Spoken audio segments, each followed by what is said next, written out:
Welcome to the HR Uprising podcast. This highly practical podcast series explores HR and management hot topics and challenges through conversations with relevant experts and real-life people professionals.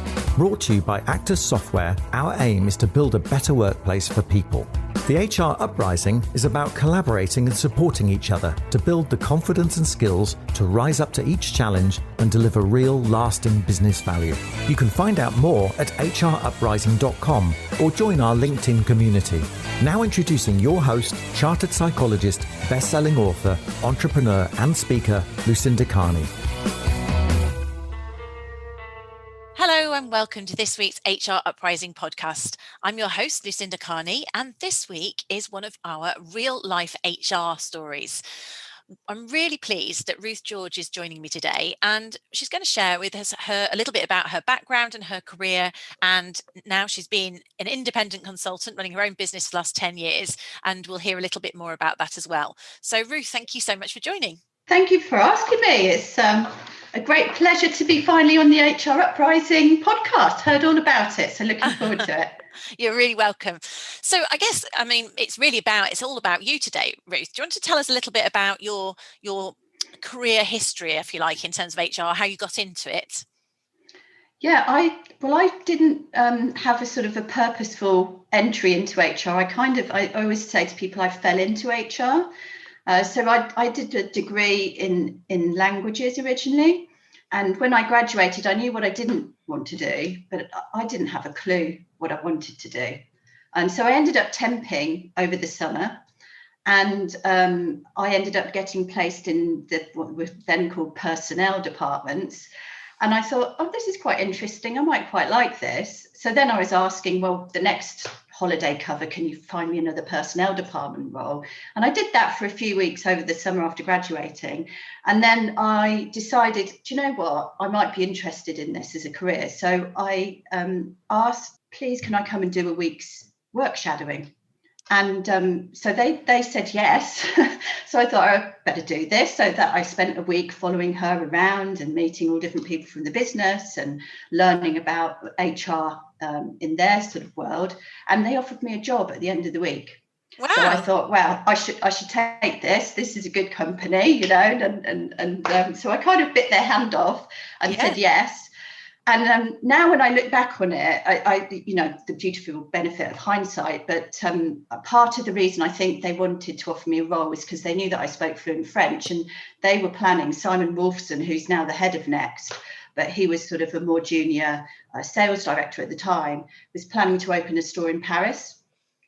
And so they wanted somebody that was a French speaker, could go over, and they sent me to Paris for 3 months. So I was like, wow. Just graduated. I'm thinking, wow, and using your degree in Paris. Yeah, so it's great to use my languages, and I got to work with, they were using Ernst & Young as their consultants on that project, so that was a good experience as well, and that was really great exposure. Unfortunately, their store did not work out in Paris, so about 18 months or so later I then had to go back because we did a big restructure and redundancies, which obviously wasn't quite such a nice thing to be involved in, but that was my first experience of dealing with redundancies, and having to do that by abiding by French employment law and collective agreements and all the rest of it was a very, very steep learning curve for me. But obviously then later on in life you think, wow, that was a really good experience, and it was quite stressful at the time, but great to get that kind of exposure.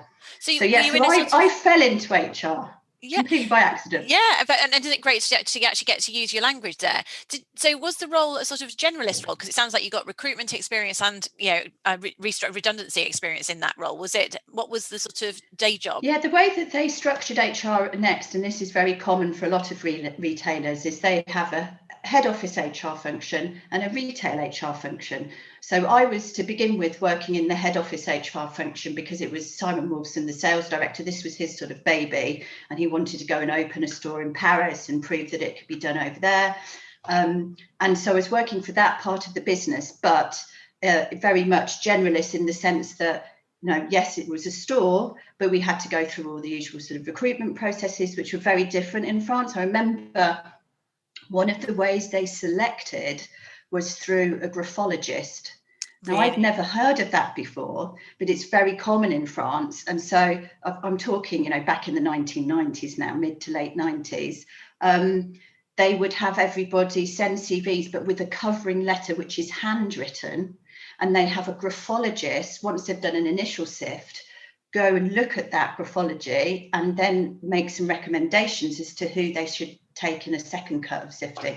So that was like, and I was then talking to the HR people back in the UK, and they were very against this. Absolutely. That's for their horoscopes as well. How can you select somebody on their handwriting? I said, I know, but the thing is, we did an initial cut of the CVs, and then we, selected on graphology, and then we interviewed these people, and the 4 or 5 adjectives the graphologists had written at the top of their CVs really came out in the interviews. How spooky is that? So, but that's the one and only time I've had experience of graphology. But that was a completely curveball I didn't expect. Absolutely. So you worked at Next for about 3 years. I was there about 4 years in total. So they sponsored me to do my CIPD qualifications. Great. And I was involved in this lovely project in Paris. But it was a bit like a big brand, say if Chanel was coming to the UK and they said, we're going to open our first flagship store and we're going to open it in London. And where are we going to open it? We're going to open it in Croydon Shopping Centre. And you'd be like,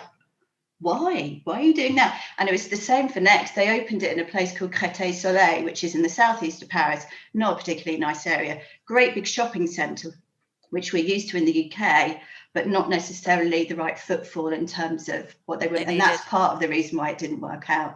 But yeah, four really good years at Next. And then after doing that project, I was involved. I was the, what was I called?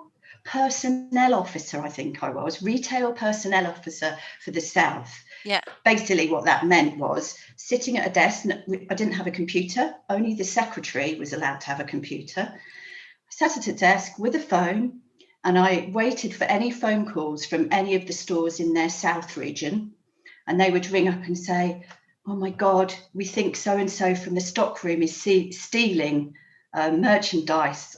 What do we do? And I had to go through the whole employee relations piece there. And that was a massive learning curve as well, learning how to advise correctly on investigations and disciplinaries and appeals and all of that good stuff. So my 4 years at Next, I look back on really fondly because I got such a good grounding in all of the kind of the HR basics and loads of recruitment, obviously, in retail as well. Yeah, absolutely. So was that all telephone based? You were just answering calls and advising over the phone? Yeah, so they would, this was before email and instant messaging and all of that kind of stuff. So you'd have the store manager ring you and say, oh, we've had this issue. What do I do? And advising them over the phone. And then they would ring you in the adjournment of the disciplinary before they took any action to get advice on what action to take. And then, occasionally I did visit the stores, but just because of the sheer, in a big retailer like that, employee relations volumes are huge. Yeah. So it's just coming through all the time. So you can't really do it on an out and about face-to-face basis, Nowadays, we'd be doing all of that on a Zoom, wouldn't we? Yeah. But of course, Zoom didn't exist back then. No, you didn't even have a computer. It's hard to remember, isn't it? That sort of thing. I'm showing my age there. I know. Tell me about it. So then you moved on from Next. You moved on to Fujitsu.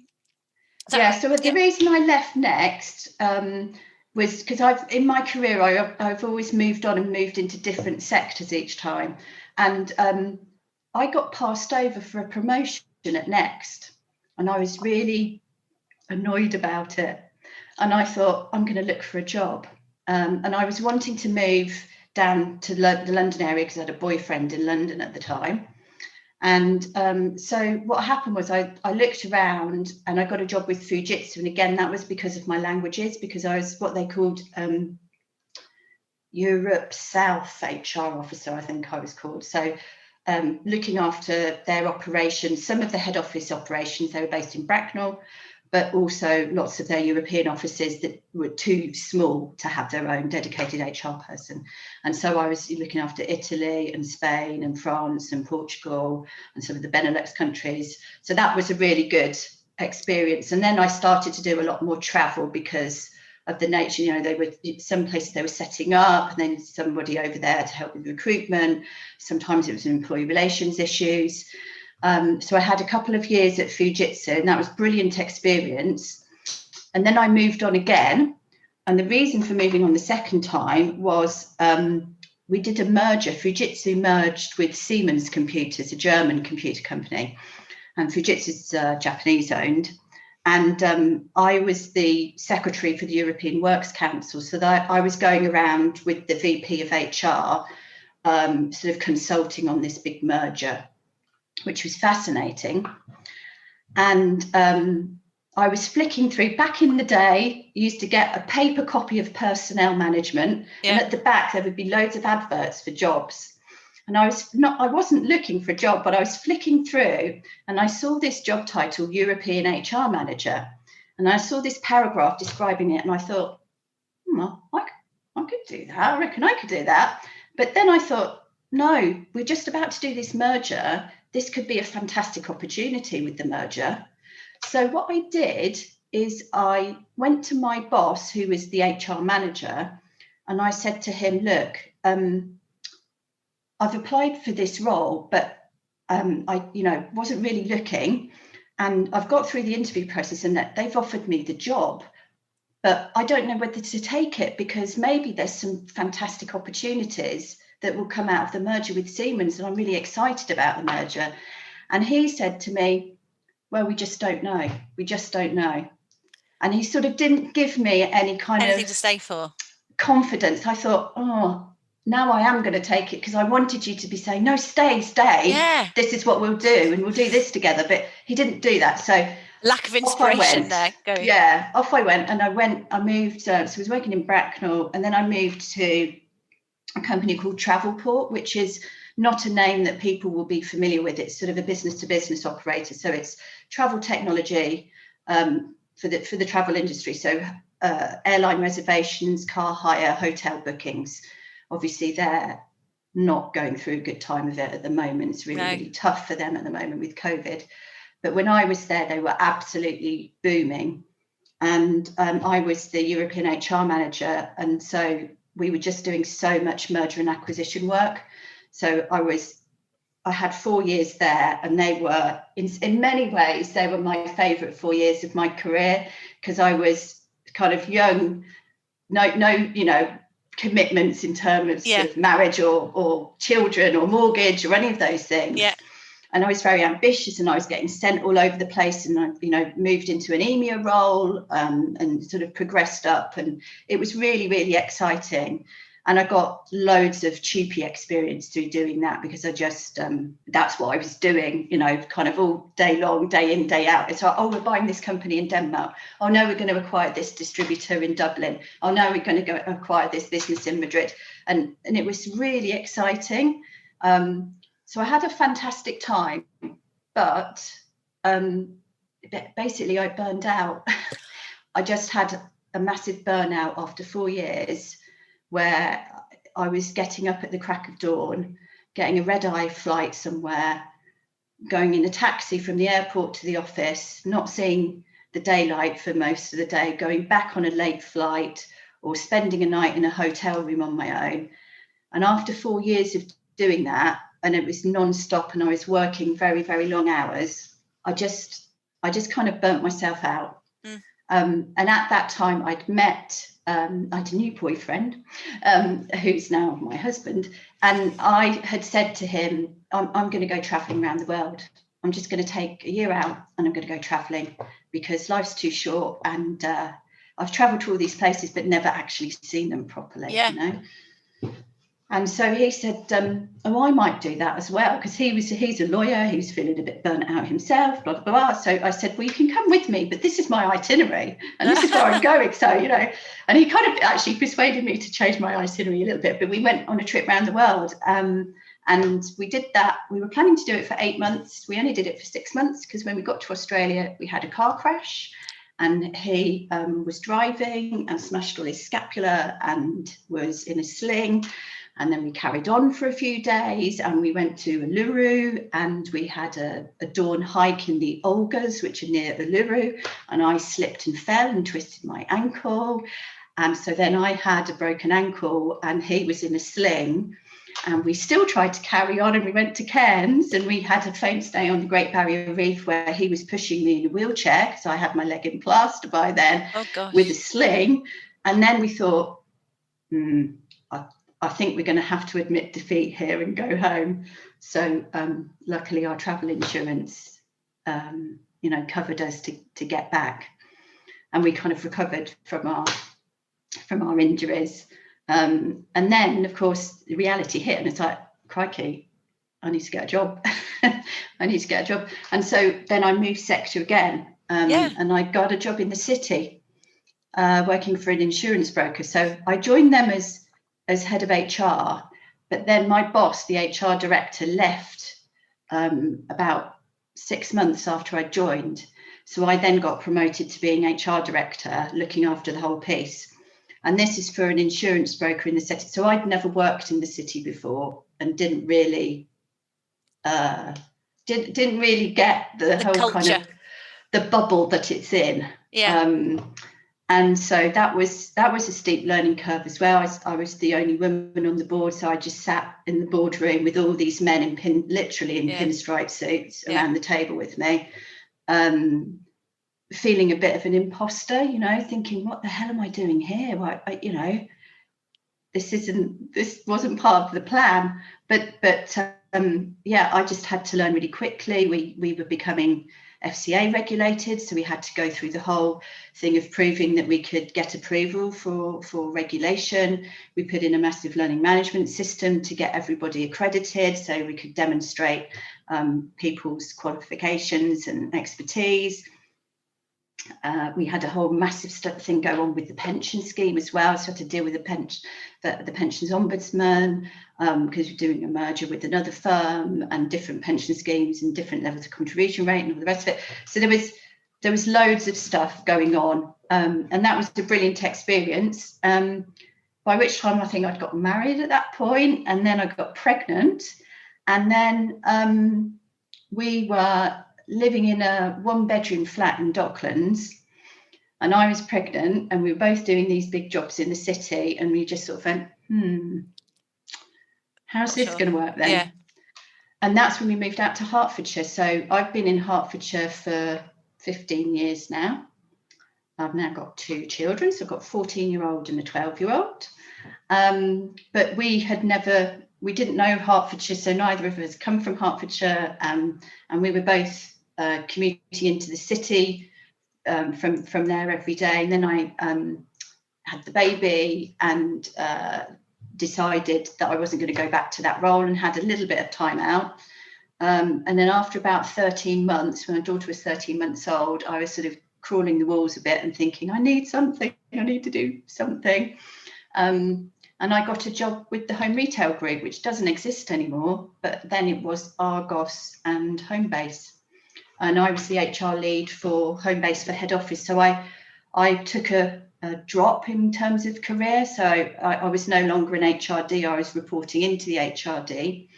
But I think that's just something that often happens with women when they have a family. Was that a conscious thing to have less pressure, or did you just feel that? Yeah, it was a really, really tough time, Lucinda, because I had spent, I'd invested a lot of time in my career in getting to the position that I was in.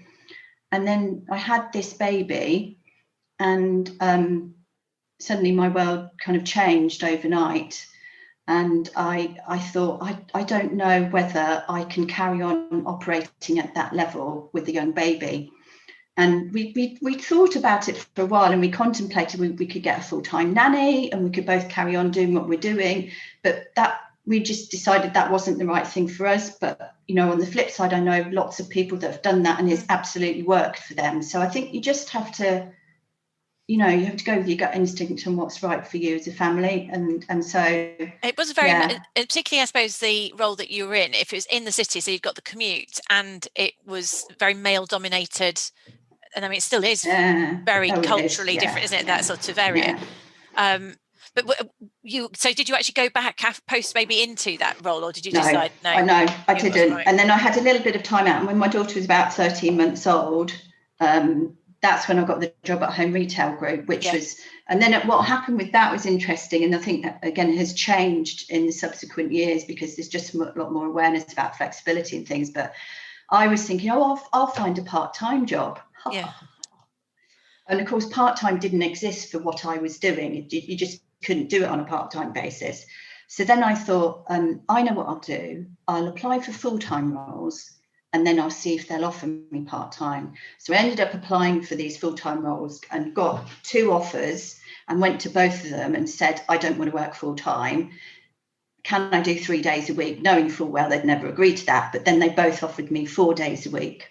And so I ended up taking the role at Home Retail Group on 4 days a week. But the twist with that was, of course, I was doing a full-time job, but only getting paid 4 days a week. And, you know, my Friday, my day off with my daughter was sort of spent with one eye on the BlackBerry, just keeping it. And I had a big team and I don't know, it was just tricky. I'm very proud that when I was there, that I instigated a job share for one of my key HR manager roles. So I had two women in my team that had young children, and they approached me about a job share, and I facilitated that. And we had, you know, they were supporting the commercial department, which was sort of the biggest and the most complex of the verticals that we had in the business, with a commercial director that was, you know, you had to be on your stuff for her. So it was really great that I could then say, actually, I've got 2 people, they can job share and they can support you. And she was happy to give that a trial, and the trial was done and it was successful. So we then made that a permanent arrangement. And then what happened was I got pregnant with my second child. And about a month after I got pregnant, one of the 2 job shares got pregnant with her second child. And a month after that, the other job share got pregnant with her second child. And I was like, what happened? Did you kind of just both ring your husbands on the same night and go, right, we're on tonight? You know? But it was really weird. So I went off on maternity leave, and they were sort of following me a couple of months later. But of course, what it meant for them was that job share then could be covered, and then they could come back, you know, as a job share. So the timing was quite fortuitous, really. So so that was my time at home base. And then basically what happened is I had my son, and before I went on maternity leave, I was already starting to work on a big restructure project. And as can often be the case when you sit in HR, is you can sort of sometimes maneuver yourself in the right direction, shall we say. So Home-Based and I parted company on very, very amicable terms. And I had a 2-year career break. So I was at home with the kids for 2 years, which was great. But by the end of 2 years, I was thinking it's best for them and for me if I do something. And again, I was just sort of itching to get back into doing something. But I had this dilemma, because having had that dilemma after the first child and wondering what shall I do, and shall I do part-time, and sort of thinking, you know, I could just about do that with 1 child, but could I do that with 2? I'm not sure. But I've got all this years of experience in HR, and it's a shame to waste it. And that was the point that I decided to go independent. So you went from not working at all. So does that mean you were able to build it up quite slowly? It wasn't a big bang, or how did you go about setting yourself up? I mean, if I were to go back and say, what would I do differently? When I left Home-Based, it wasn't part of my plan to go freelance. So now when I speak to people that are thinking about going independent and they ring me and they ask me for advice, I say, you know, lay the groundwork, get all your LinkedIn up to date, keep your networks warm, all of the rest of it. But my networks had kind of gone cold because I'd been out of the workplace for two years. And when I started, my kids were very, very young. They weren't in full-time school. So it started incredibly part-time. And then I just kind of grew it over the years. And I've been doing it for 10 years now, would you believe? Yeah, impressive. So do you specialise anything in particular in your independent consultancy? I'm a generalist by background. I do at the moment, of course, it's been a lot of change, restructure, and unfortunately redundancy work. That's just a sign of the times, I guess, during COVID.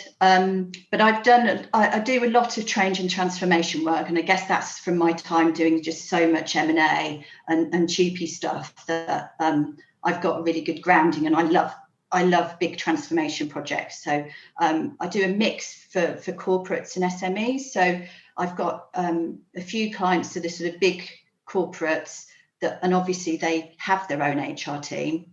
But sometimes what they want is somebody with a particular area of expertise, especially around things like TUPE, because if they've got people in the team that have maybe never managed a TUPE process before and they want their hand holding. And I really like those projects because partly I'm going in there to manage the project, but partly I'm going in there to coach the HR people and to bring them up to speed so that the next time they can do it on their own. You know, they can do it by themselves. And I love that side of it as well.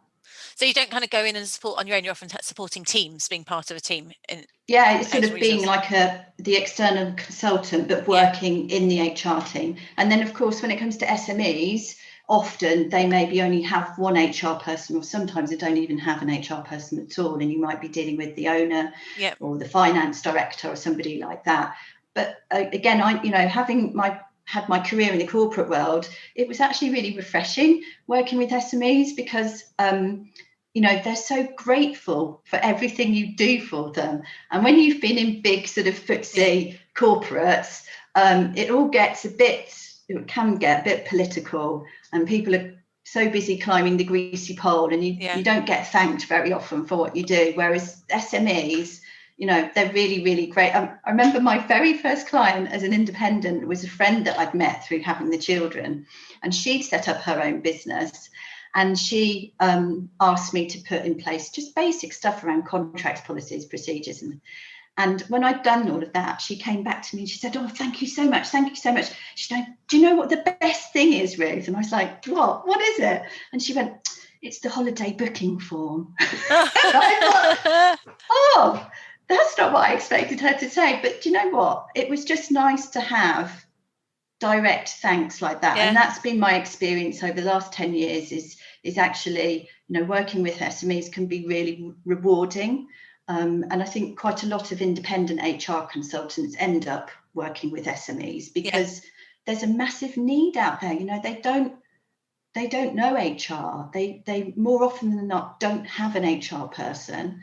And if they're growing and expanding, they need somebody that can guide them, but they probably can't afford to have somebody full-time in-house doing it. So it's that flexibility that they want. So there's such a lot that we as independents can do to support that sector. And of course, that sector is massive, isn't it? That's over 90% of the businesses in the UK are SMEs. And there's, you almost have more. You have some real people issues, I think, in SMEs as well, because sometimes the cultures aren't as established, let's say, as a large corporate where people know how to behave. So there's all sorts can go on, isn't there, that you can get involved with, I'm sure. In terms of your reflections, so you've done SMEs and you've done retail and hospitality, such a range of industries. Would you say there's any themes or any sort of differences in terms of being an HR professional in those different industries? Well, when I speak to HR people that are perhaps earlier on in their career, I always say, if you can, try and change sector. Because whilst the employment law, of course, always stays the same, regardless of where you're working, or, the TUPE legislation, whatever you might be dealing with, you will learn something from every sector that you work in. And I just base that on my personal experience is that, I feel that by changing sector, I've learned more perhaps than I would have done if I had just stayed in one sector. So I always encourage people to do that because a lot of the HR skills you learn, yes, they do apply across all sectors, but each sector and of course each individual company has its own culture and its own way of doing things. And you will learn so much from that side of things as well as the HR piece. So I think it's a really good thing to do if you can. Yeah, I mean, because I experienced that working with different sectors. So it is interesting how culturally I suppose the approach to people management can really differ. So you talked about financial services, and I find that my perception of financial services, for example, was it was quite, I'd expected it to be quite sophisticated. I think because it's rich, and actually I couldn't be more wrong in terms of the people processes there. So it is interesting how things do differ. Obviously, you can buck the trend as well. So I think just going back to you thought about yourself. You said you would advise your younger self to change sectors, and the change you've done definitely have given you that really rich background and probably confidence as well. Then to be able to set up on your own because you've experienced so much. Yeah, that definitely helps, I think. You did your CIPD, didn't you, in Next early on? Would you say that was did that stand you in good stead? Do you recommend that? So I do, and I think the earlier you can do that in your career, the better, because I did it. I literally had graduated, and then the next year I was at De Montfort University doing that part-time 2 evenings a week over 2 years. And that was good for me because I was young. I'd only just finished doing a degree, so I was still in that study mode anyway. And I didn't have any massive commitment. So 2 evenings a week, I could do that, and I could fit it. My job wasn't a massive job, I could fit it around I started off as an HR administrator and then an HR. That was feasible. I think when you're trying to do it later on in your career, then you've probably learned HR through the school of life, Yes. You've learned it through experience. And then I think, I'm not sure if that had been me, whether I'd have got as much value from that qualification as I did when I was, starting out. Yeah, and so it's quite a good one to get in the bag, basically, at the right time. I think it's a door opener. It's a bit like, when you advise people on their CVs and you sort of say, look, obviously you've got to do the interview, but to get the interview, your CV has to be good. And there's certain things that will always stand you in good stead on your CV. And in the world of HR, having the CIPD qualification is definitely one of those things. Yeah. So are there any regrets? Is there anything you changed about your career looking back on it? I don't think I would massively, because I've had a really good career in the corporate world, and then I've kind of started this new career in the world of independence, and I'm learning absolutely, in many ways, I've learned more in the last 10 years than I did the previous years when I was working in the corporate world, because the whole thing about running your own business and also working with SMEs and getting exposure to so many different types of businesses and companies, I've learned absolutely masses. And then the last 6 months in particular, I feel like I've learned loads. I think we're all in that position, aren't we, where we've it's accelerated. Absolutely. Because for HR, we've just had to keep up with the speed of how quickly things are changing. You had to work out your own answers, haven't we? It's been, it's been crazy, but there's been so many positives, I think, that have come out of it as well. Brilliant. And then finally, if you were to advise someone who's trying to get into HR themselves now, you were fortunate enough to get in to be offered a job after a week's work experience is really fortunate, isn't it? Any tips that you've got for people who want to get into it or starting out? This is something that I often get asked about, because it is a difficult career to get into, to get your first foothold into. And so I think you've got to use, and now with social media, networking is a lot easier than it was for me all those years ago. So I think you've got to really nurture your networks and your contacts, and don't be afraid to ask. If you don't ask, you don't get, so little cheeky requests, there's nothing wrong with that. And I think if you can get a little bit of work experience or an internship, even if it's a bit of unpaid work experience, then that's something you can put on your CV. And I think thinking about, all the transferable skills that will stand you in good stead. So in HR, good communication skills, good organisational skills, good emotional intelligence, influencing skills, all of those sorts of things will stand you in good stead. And it's trying to find ways of positioning that on your CV, and get a bit of work experience and exposure. Ask to do work shadowing, ask to do an internship, do those sorts of things, perhaps unpaid, because you never know, what that might lead to. Yeah. And you mentioned HR Ninjas earlier. Now, fantastically, there are these amazing groups on Facebook, and HR Ninjas is by far and away the biggest. It's got over 9,000 members now. And I always mention that to people because it's such a valuable source of information and support. And you see people getting jobs through it, don't you, through the reference? Yeah, absolutely. People are so supportive and collaborative on there. And that's something that when I started out 10 years ago, I thought, I asked to speak to lots of people that were already HR consultants. And I thought, will they speak to me? Will they mind having a coffee with me if I ask them? And they all agreed without fault, and they were all so supportive. And that's just the nature of, I think, people that work in HR, is we want to help each other. Yeah, no, and I really advocate that whole point about the networking thing. Certainly, I remember when I was in corporate, it's almost like you just stayed within your bubble within the corporate rather than networking externally. And you're missing out on a lot of that breadth of experience from other industries and other skills as well. So it's definitely worthwhile, keeping your LinkedIn or your communities updated and actually reaching out with people virtually, because it's easy to do now as well. I was going to say, those things didn't exist before, did they? But LinkedIn and Facebook and other such things really, really help with all that stuff. Yeah. And I also run I've got 3 different sort of HR, I suppose you would kind of call them networking groups that I run as well. So I've got a Chilterns HR and a Decorum HR, and then a Hertfordshire HR Indies group that I run. And that's just allowing people to come together. Now it's really easy over Zoom because people can just hop on when they want to. And just sharing expertise, sharing ideas, sharing problems, getting second opinions, all of that good stuff. There's a lot of support out there for people, and it's just finding your tribe and your people, and there'll be people there really willing to help. Absolutely. And actually, that's a really good place to close with, Ruth, maybe for you to share your details. So if people wanted to get hold of you, particularly people in those areas, so they might not know about your networking groups and be able to sign up to them, how would people get hold of you if they wanted to? So the easiest way to find me is on LinkedIn. So just search for Ruth George on LinkedIn, and you'll find me there. My website as well, which is ruthgeorge.com.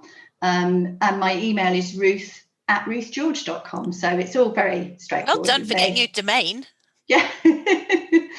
Yeah. So it'd be lovely to hear from people, and I know you've been along to quite a few of the Hertfordshire Indies groups, haven't you, Lucinda? And everybody is really welcoming and shares their expertise, and everyone's got different nuances and different areas of expertise. So if somebody wants to talk about a particular subject, there's an opportunity for them to do that and raise their profile. Yeah, that's great.